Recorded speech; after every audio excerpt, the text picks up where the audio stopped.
we had been waiting for it all offseason. Like, there was the tease. There was the potential that Aaron Rodgers could be in a new uniform in 2023, and the rest of the NFC North wouldn't have to worry about it.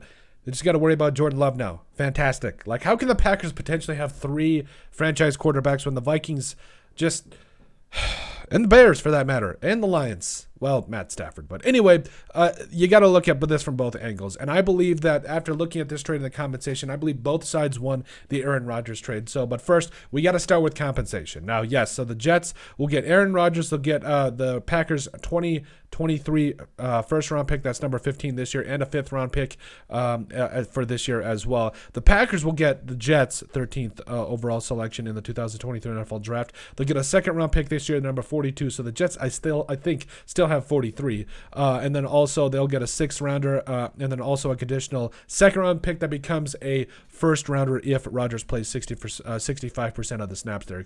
Now, first off, this really wasn't that much of a haul for a guy that's probably going to be in the Hall of Fame in the next, 10 years, whenever he decides he's a first ballot. I don't think anybody can debate that at this point. But Aaron Rodgers is a guy that, quite honestly, you had seen him kind of taper off with the Packers. He was kind of doing his own thing. The Matt LaFleur offense wasn't exactly, working, mainly because it looked like Rodgers, I don't know that he was running the offense, to be perfectly honest with you. I felt like he was kind of a guy that, really relied more on his tools, really relied more on his natural ability rather than actually running the offense, and that's why you kind of saw them go to the run game a little bit more often. But I do think that, going to the Jets, going to Nathaniel Hackett, going to Joe Douglas, they're going to take care of the defensive side of the football. This is the perfect scenario for Aaron Rodgers because he's not going to have a head coach that's necessarily telling him what to do on the offensive side of the football. Literally, Robert Saleh as well as Joe Douglas, those guys can worry about the defensive side of the football. Like, that's already going to be stacked, like Quinnen Williams. And then also on the offensive side of the football, you are stacked.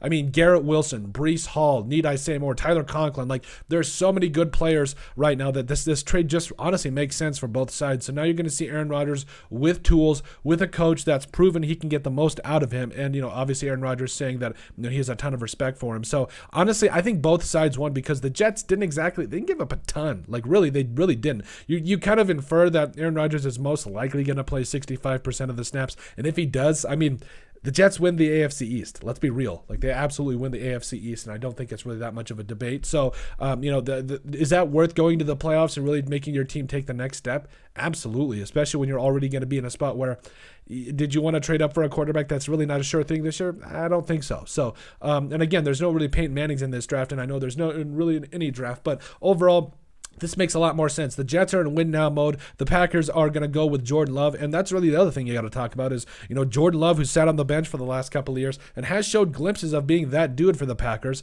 and it finally makes a lot of sense where you're sitting there like, okay, Jordan Love's going to come off the bench.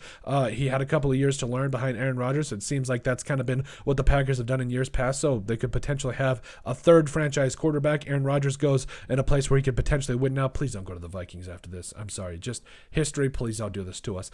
And overall, I think it would be interesting to see what happens. But, like I said, I do think that both sides won this trade. Nobody gave up way too much. In fact, I think that, it really was split pretty evenly. And so both sides seemed to get exactly what they wanted out of this trade so far, or at least for the most part, to come into a middle agreement and make it happen. But that is it. Let us know what you guys think. Maybe the Jets won this trade. Maybe the Packers, who won the trade. But let us know what you guys think on why we think both sides won the Aaron Rodgers trade. Make sure you guys like and subscribe down below. Leave a like and a comment. It helps people find the show. We greatly appreciate all the support from you guys. You guys are all truthfully awesome. Down in the description below, you'll find all of our social media platforms. So give us a like and a follow there. Also, remember to give us a listen and sub on iTunes. And finally, if you have anything else you'd like us to cover, send us an email at thesportsbp@yahoo.com or put it in the comment section down below, and we would love to cover it. But let us know what you guys think about why both sides won the Aaron Rodgers trade.